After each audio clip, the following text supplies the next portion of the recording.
Muy buenas tardes, noches, ¿cómo están? Espero que estén muy bien. Clase dedicada a los estudiantes de Historia del Derecho Mexicano, obviamente de la licenciatura en Derecho, de la Facultad de Ciencias Administrativas y Sociales de la Universidad Autónoma de Baja California, Campus Ensenada, Valle Dorado. Espero que estén muy bien. ¿De qué voy a hablarles el día de hoy? Pues vamos a continuar con el tema de lo que es el derecho indiano. Ya estábamos con lo que son las reformas borbónicas. Y pues las reformas borbónicas va a ser uno de los tantos ingredientes o detonantes que provocarán la independencia de México. Eso es con lo que nos vamos a topar ahorita. Bueno, ya les había comentado, uno de los reyes borbones, si no es que uno de los más queridos, uno de los o más, ¿cómo decirlo? Más analizados, más admirados también, porque se dice que es uno de los grandes reyes, pero también a la vez es considerado uno de los más grandes déspotas ilustrados que tuvo España. Estamos hablando nada más y nada menos que de Carlos III. ¿Y qué pasa con Carlos III? Carlos III, que es uno de los Borbones que llega al poder, que ya conoce las ideas de la Ilustración, pero que las aplica que aplica lo que conoce en su beneficio y lo que no le beneficie lo deja a un lado. Con ayuda de la Inquisición, pues lo tildan, esos conocimientos los tildan de heréticos, los tildan de, ¿cómo decirlos?, de atentatorios contra el derecho de gentes, contra el derecho divino de los reyes para poder gobernar, que van en contra de la soberanía absoluta. Es por eso que Carlos III dice, sí, las ideas que nos convengan, lo demás no.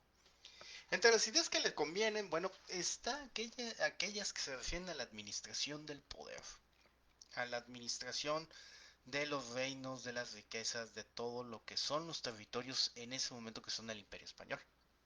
Están los reinos están en pues, la propia España, los reinos de ultramar, principalmente en América, y también pues en Asia con las Filipinas, ¿no? Todo eso se llega a decir que España es un imperio en el que no se pone el sol. Pues busca hacer más eficiente la administración del imperio, pero obviamente atrayendo todas las riquezas hacia España, hacia donde está la capital de su imperio.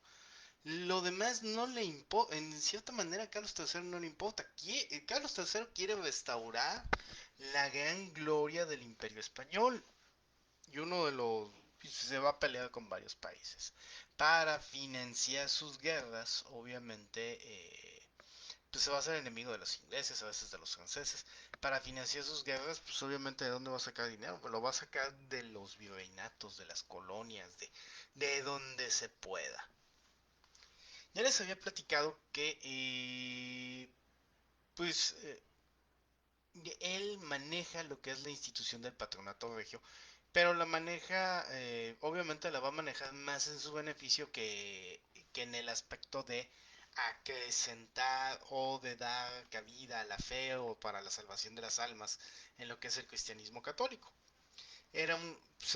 Una cuestión que le había otorgado el Papa a sus antecesores en recompensa porque habían aumentado, porque habían ayudado a, a acrecentar el número de fieles y para aumentar que habían ayudado sus antecesores a aumentar los dominios de la fe cristiana católica.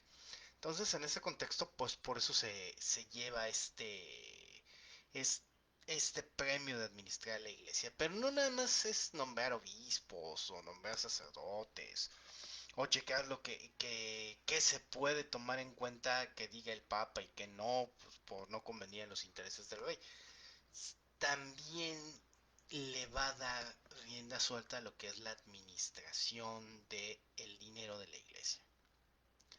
Como ya vimos, bueno, entre otras cosas, pues expulsa a los jesuitas. Expulsa a los jesuitas no en el aspecto es una orden religiosa muy poderosa, ¿por qué? Porque tienen contacto directo con el Papa, no le deben obediencia al rey de España directa, o sea, eh, ellos, los jesuitas nada más reconocen o el superior es Dios y obviamente su representante en la tierra es el Papa y por eso le deben pleitesía al Papa, no a ningún otro individuo. La compañía de Jesús se va a distinguir por eso. Y obviamente porque no le deben respeto o no le deben pleitesía a ningún poder terrenal, muchos reyes están molestos con ellos. Los jesuitas también es de reconocer una cosa, o de recordar que ellos tienen un gran impacto en la educación de los un impacto en la educación de las personas que viven en los territorios en donde ellos tienen su sede, sus como decirlo así, sus sedes, ¿cómo decirlo? Sus conventos, sus iglesias, sus escuelas. Ellos se encargan de la educación de gran parte de lo que vienen siendo los criollos y los mestizos. Pues obviamente tampoco hay que negar de los indígenas. Los jesuitas tienen lo que viene siendo una gran cantidad de a su cargo una gran cantidad de misiones en las cuales propagan el evangelio, propagan cierta igualdad, le hacen ver al indígena que son hijos de Dios y que como tales deben de vivir como personas, bien, que no deben de ser juzgados por nadie, porque eh, tienen cierta dignidad y esto también en este aspecto los jesuitas también se apegan a cuestiones, a ordenanzas reales que ordenaban la protección de los indios, pero que eran mal vistas por muchos de los criollos, por muchos de los, no hay que negarlo, de los peninsulares, pues, que veían a los indígenas como un posible pues como personas susceptibles de explotación, vamos a ponerlo así, y obviamente para sojuzgarlos. En algún principio, pues los indígenas fueron esclavizados, ya con el tiempo pues, son protegidos por la corona y también son arropados, son protegidos por varias órdenes religiosas. Y entre ellos, pues no hay que negarlo, los jesuitas. Los jesuitas van y llevan evangelización a lugares en donde no hay, a veces donde no quiere llegar alguna otra orden religiosa. Pues, tal fue el caso de Baja California, el caso de lugares como Arizona, que son zonas muy agrestes, muy inhóspitas, vamos a ponerlo así, y en donde pues abundaban lo que eran los apaches. Los jesuitas logran evangelizarlos con ayuda del convencimiento, en algunos casos no se puede, ¿no? Pero bueno. Y por eso son muy queridos, son muy adopados. Hasta que a Carlos III se le ocurre expulsarlos porque son un peligro para su poder. Estas ideas de igualdad y aparte de que los jesuitas divulgan los pensamientos de la ilustración, también divulgan ideas peligrosas como lo que o tienen bajo su conocimiento la idea del tiranicidio, del regicidio, en caso de que un rey sea una persona que atenta en contra de sus súbditos, en donde esto es algo que esgrimía Santo Tomás y señalaba que todos los pueblos en algún momento pueden rebelarse en contra de los reyes que atenten en contra del derecho de gentes que atenten en contra de su pueblo. Y ese pueblo en todo momento pues tendrá el derecho de agarrar y sublevarse y asesinar a ese rey. ¿Por qué? Porque ese rey no está cumpliendo su función. Esa es la teoría del regicidio, del tiranicidio. Entonces, pues, eso no le parece bien a los monarcas. Esta teoría va a impregnar en la iglesia hasta el siglo XX. Luego se las luego ahí cierto papa habla mal de un canciller alemán, bueno, no ven mal a un canciller alemán que está tentando en contra del derecho de gentes y ven bien que haya ciudadanos alemanes que atenten en contra de él. Todavía se dio esa cuestión. Esa es y ellos actúan en lo que fue la conspiración para matar a Hitler. Ahí nomás para que tengan idea hasta dónde llega la figura del homicidio. Bueno, entonces hasta esos niveles llegó. Bueno, y en lo que respecta, pues, cómo los jesuitas manejan esta teoría, pero la manejaban a nivel teórico, ni les pasaba por la cabeza atentar en contra de Carlos III. Pues la manejan a nivel teórico, pues el rey de España, pues ve la oportunidad, como tienen todo ese conocimiento, todo ese manejo de información, pues ve la necesidad de expulsarlos. Hay que reconocer una cosa, no nada más la expulsión es desde el aspecto de vista político, también va a haber intereses económicos. ¿Cuál era la idea? Hacerse de las propiedades de los jesuitas, hacerse de sus fieles, porque la gran mayoría de los fieles, de los que abonaban a la causa de los jesuitas, pero eran las personas ricas que habían sido educados por ellos, que no veían, o las personas de clase media que no veían mal varias de las ideas que manejaban los jesuitas. Entonces el rey dice, no, hay que hacernos de esta riqueza. Y pues, obviamente les quitan, los expulsan, les quitan sus monasterios, sus conventos, sus iglesias, y se hacen de esa riqueza y la reparten entre los demás miembros de la iglesia. Y obviamente, pues la gran tajada. ¿Quién administra el patronato regio? El rey. Y el rey se lleva su gran tajada. No, no hay que negarlo, en ese aspecto. Eso en cuanto a Nueva España. Hubo otras zonas de lo que eran los reinos españoles en donde los jesuitas habían llegado a evangelizar. Y hubo un traslado, un intercambio, como lo fue en los territorios del Paraguay, donde hubo territorios de Paraguay que pasaron a manos de Brasil, en aquella época que Paraguay de España y Brasil, pues obviamente de Portugal y pasan bajo el dominio de la corona portuguesa. ¿Cuál es la diferencia entre unos y otros? Que los portugueses sí esclavizaban a los indígenas. Y obviamente los españoles no lo hacían. En el momento en que España le cede territorios a Portugal, pues ahí empiezan la esclavitud de muchos de los que habían sido súbditos españoles y empieza lo que es el comercio de esclavos. ¿Quiénes van a defender estos indígenas? Los españoles. ¿Dónde vamos a ver esto retratado hoy en cuestiones así románticas del arte? Lo hemos retratado en la película de La Misión con Jeremy Irons y Robert De Niro. Si gustan algún día ver esa película de La Misión, se las recomiendo mucho. Tiene música de Ennio Morricone, es una película muy bonita, se las recomiendo. Y pues da luz de lo que en este aspecto eran los jesuitas, que hoy todavía tienen grandes luces, tienen grandes baluartes. No en balde el Papa es de origen jesuita, ¿no? Que trata de mejorar lo que es la Iglesia Católica. Bueno, ya cerrando en este aspecto y continuando. Otra de las cuestiones, la riqueza que obtiene Carlos III no solamente se la va a quitar a la iglesia en el aspecto. La iglesia en aquella época pues, no había banca y la iglesia daba préstamos a todos los hacendados, a todos los, ¿cómo decirlo? A todos los miembros de las clases productivas o de lo que hoy serían los empresarios.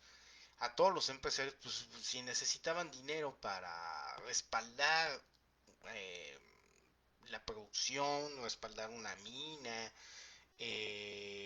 ampliar su hacienda y todo, pues estas personas iban a lo que era la iglesia y pedían préstamos, pedían financiamiento. La iglesia pues no es una institución que se dedique a estas cuestiones. ¿Por qué? Porque no vive de eso. La iglesia se preocupa en el buen sentido, se preocupaba por cuidar las almas de sus fieles. Entonces, al prestar dinero, pues no cobra ningún interés. Y a la iglesia no cobrar interés, pues obviamente esto ayudaba muchísimo a lo que eran los hacendados, a lo que eran los mineros, a lo que eran los comerciantes. Y con esto se respaldaba o ayudaba muchísimo a la economía de la Nueva España o de muchos lugares en donde se daba esta cuestión.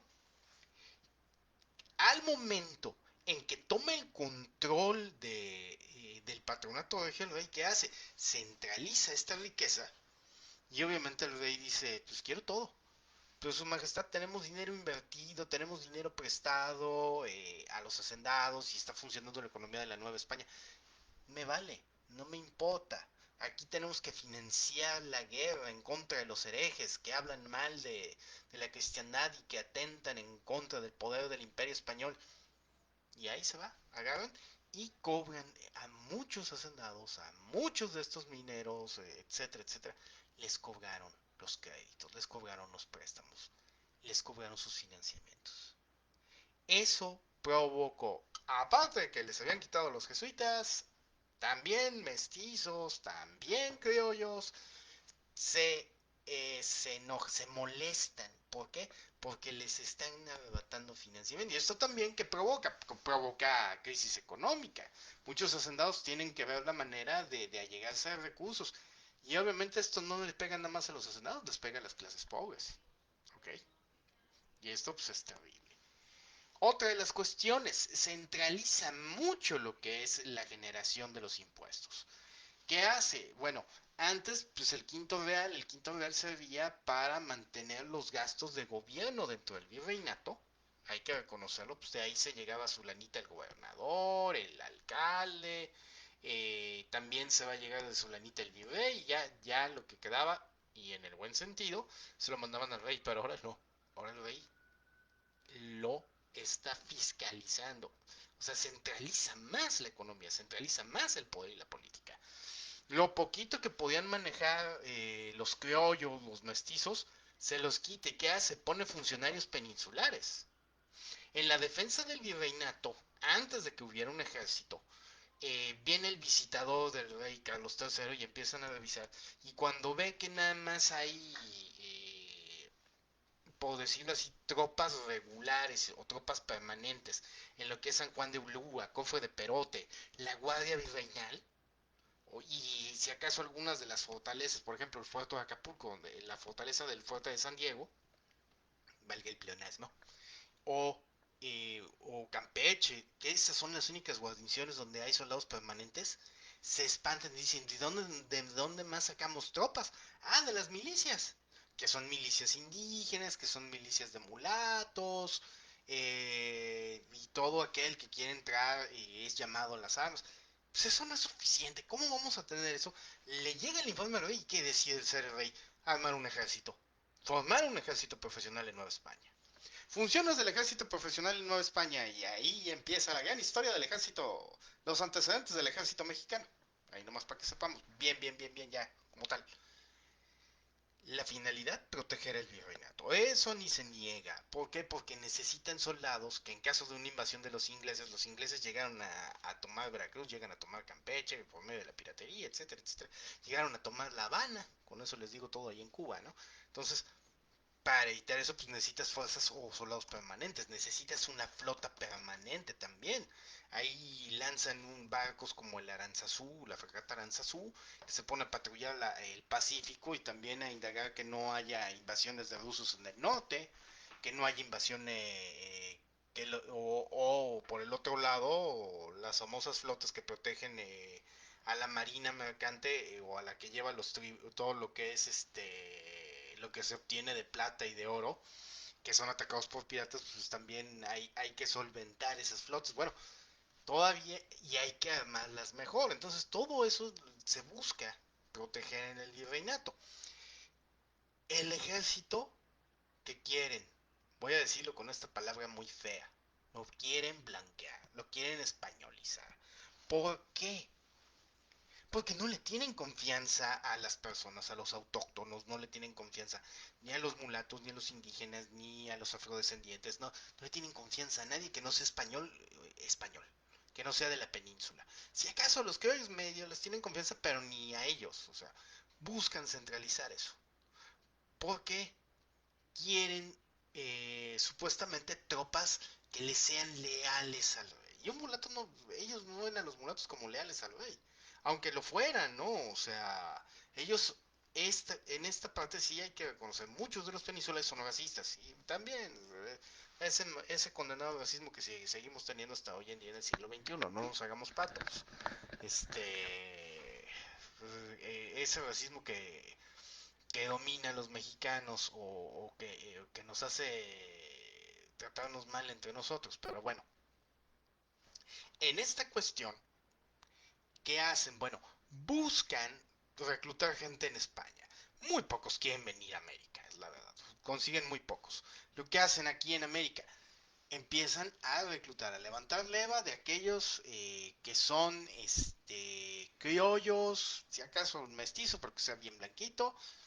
¿Para qué? Para incorporarlos al ejército y armar un ejército propio de peninsulares. Cosa que no lograron. Por eso tuvieron que volver a reclutar gente mestiza, gente mulata.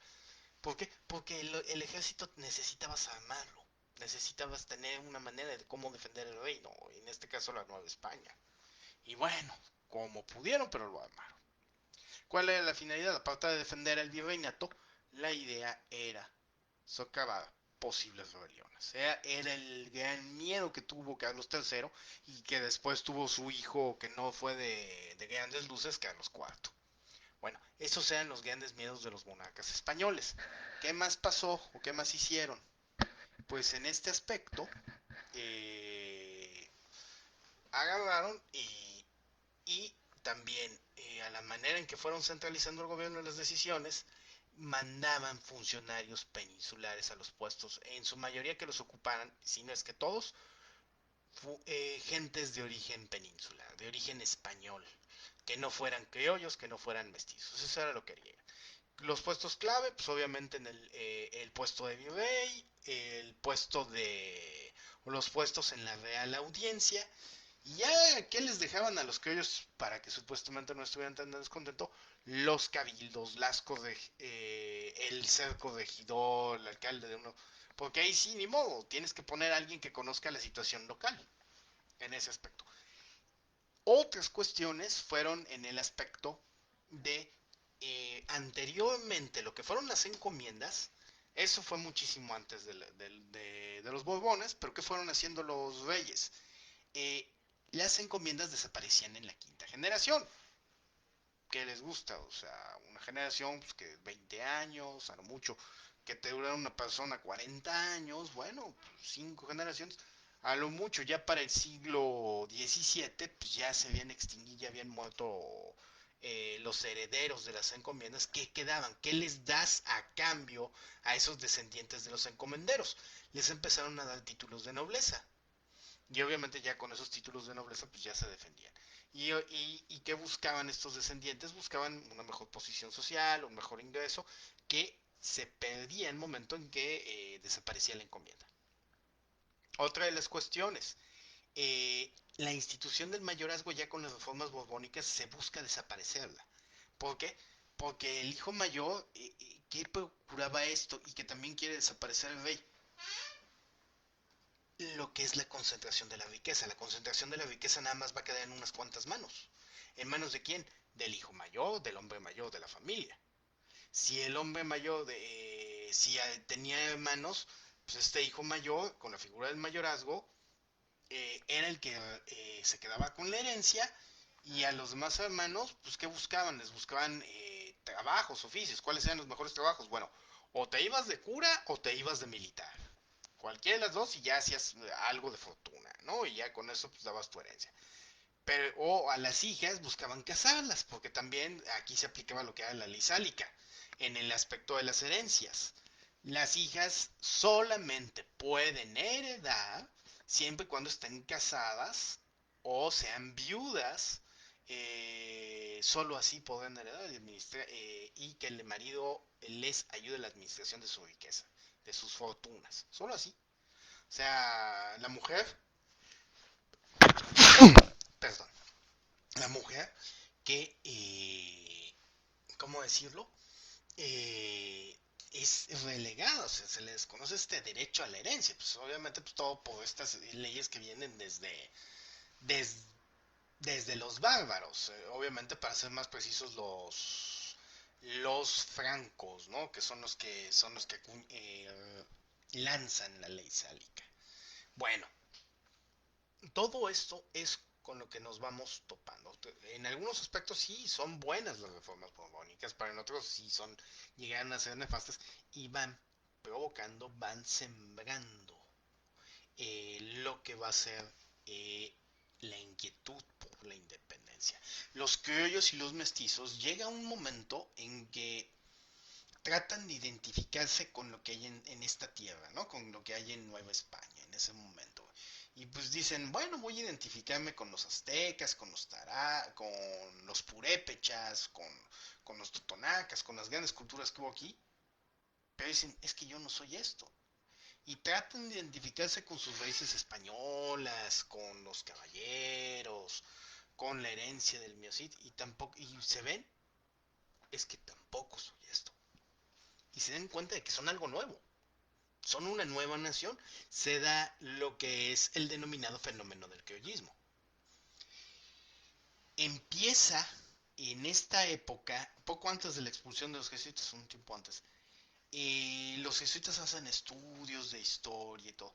Muchos historiadores hablaban de la conquista de Nueva España, hablaban de la historia de Nueva España. Los jesuitas empiezan a acuñar el siguiente término. Francisco Javier Clavijero, este es el gran hombre, el que dices que uno de los padres de la historia mexicana. ¿Por qué digo eso? Porque él escribe un libro que no dice historia de la Nueva España. Él habla ya en un libro de historia de México. Esa es la gran obra de Clavijero y eso también no le cae bien a los españoles. O sea, entonces en ese aspecto hay avances. Y aquí es en donde ya empieza a surgir la semillita de, ojo, ya no es la cuestión de que eran los aztecas, los tarascos y... No, ya tampoco es la cuestión de que venimos de España, venimos a traer la fe, no. Somos el producto de algo. Somos algo que... Somos personas que estamos aquí. Criollos, indígenas, mestizos. eh, somos alguien. Y vivimos en Nueva España, tenemos una identidad propia. Nada que ver 100% con España o nada que ver 100% con las culturas prehispánicas. Somos algo nuevo. Entonces ya viene, se empieza a surgir esa idea, si ustedes quieren, con este ejemplo que les di de Clavijero, de la mexicanidad. Poco a poco, ojo, no, tampoco es así, el antecedente, se da el antecedente con el criollismo, se da el antecedente de algo que podremos llamar mexicanidad. Ojo, bueno, todo esto crece, todas estas ideas crecen. Y algunos de ustedes dirán, bueno, ¿y eso a mí qué me importa en derecho? A mí hábleme de las normas jurídicas. Sí, porque no, luego no falta el talibán del derecho que se enoja y dice, bueno, me está llenando de historia. Pues, estimado abogado, te recomiendo que amplíes tu bagaje cultural y no te quedes encerrado en la parcela del derecho. Trata de ser un poco interdisciplinario, porque si no, no te van a bajar de talibán del derecho. Y créeme que las personas centradas o imbuidas exclusivamente en su rama del conocimiento valen para dos cosas o son tildadas de odiosos. Entonces, no seas odioso, rodéate de cultura, rodéate de conocimiento que te ayude a entender a tu semejante y para que al entender a tu semejante puedas aplicar mejor la ciencia del derecho en beneficio de los demás y no nada más de tu bolsillo. O sea, sí hazlo en beneficio de tu bolsillo, sí, para que sea, para desarrollarte como profesionista, pero rodéate de conocimiento para ser mejor persona y ayudar a los demás también. O sea, porque yo estoy consciente de que no solo de pan vive el hombre, o no solo de conocimiento vive el hombre. También vive de huevito, de carnita, de panecito, de frutita. Estoy de acuerdo con eso, pero por favor, no solo pienses en ti, en tu bolsillo, piensa en los demás, por favor. Gracias. Bueno, después de ese breve comercial de las cuestiones sociales como profesionistas, debemos de entender o debemos de ver que las reformas borbónicas van a tener un impacto, obviamente, son en lo jurídico, y que esas reformas en lo jurídico van a dejar o van a sembrar la semilla de la independencia. Aquí voy a dejar la clase. En la siguiente ya vamos a empezar a ver por qué empieza la independencia de México. Que tengan muy buena tarde. Soy su profesor Francisco Felipe de Jesús Pérez Alejandre. Pásenla bonito. Gracias.